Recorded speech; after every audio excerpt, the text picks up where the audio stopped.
The Legend of Zelda Echoes of Wisdom is not just an amazing game, it's everything that I could have wanted in a top down Zelda. And after over 10 hours with Echoes of Wisdom, my first impressions are it's already a top 5 Zelda game in my book. Now, I know that's saying a lot for a series with such storied entries like A Link to the Past, Ocarina of Time, Breath of the Wild, and Tears of the Kingdom, but after over 10 hours, it's already standing toe to toe with some of the best entries in the franchise, and I just wanted to share my first impressions of Echoes of Wisdom. It's combining a lot of what I loved from Breath of the Wild and Tears of the Kingdom with its creativity and freedom without being nearly as daunting as those two, and with what was special about those classic Zelda games with memorable dungeons and boss fights. So what makes Echoes of Wisdom so far so good? So let's talk about it. What's up, everyone? This is Justin with Just Keep Playing.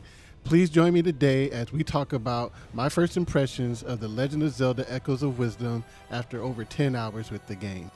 And for more Nintendo and Nintendo Switch gaming conversations, please hit that like and subscribe button as I'm on my road to my first 100 subscribers. The Legend of Zelda is one of the greatest franchises in gaming history. So when a new game drops, it's an event.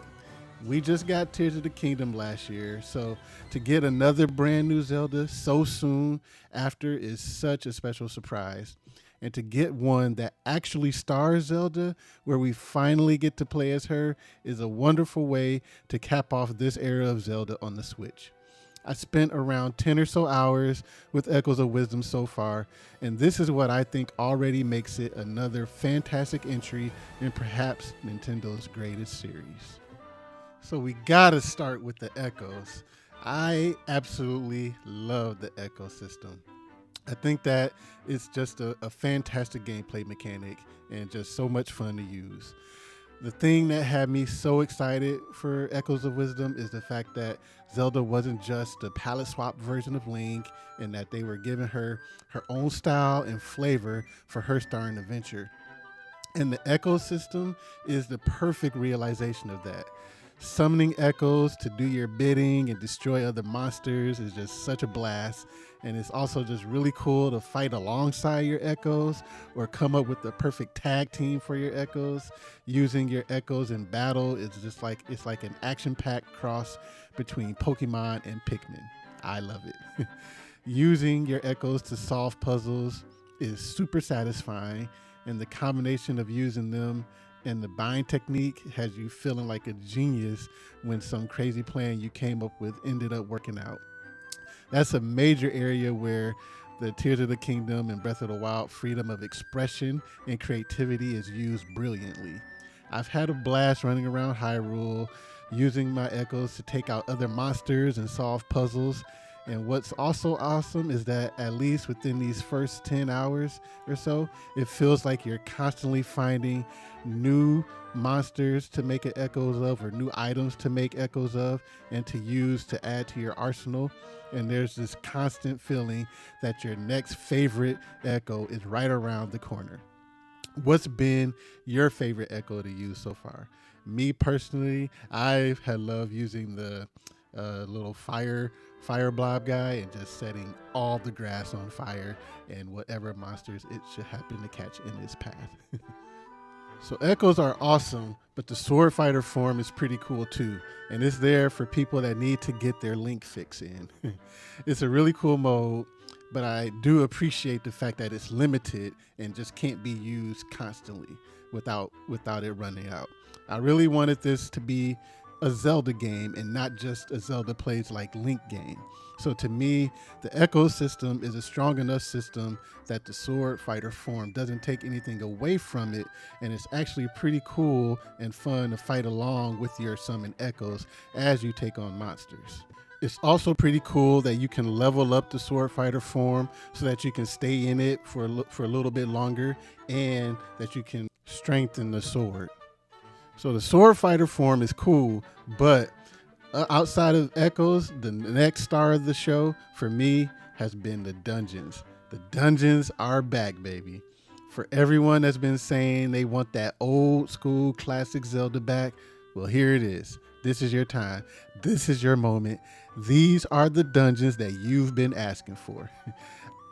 I've only done 2 dungeons so far. The initial one that they showed in the trailers, the Southern Ruins, and the one in the Gerudo Desert. And they've both been great so far. Instead of finding cool new items in the dungeons now, you find cool new enemies to turn into echoes. Now, I do have to admit that this does make it a little less exciting when you come across a treasure chest. You go through some crazy battle, find a way to a hard to reach treasure chest, or solve a challenging puzzle just to open a chest and get like 20 rupees or some fruit or something. It isn't as exciting as finding a cool new weapon or item, but it's still worth it because you can use those rupees and fruits to buy smoothies, upgrades from the Great Fairy, and potions, among other things.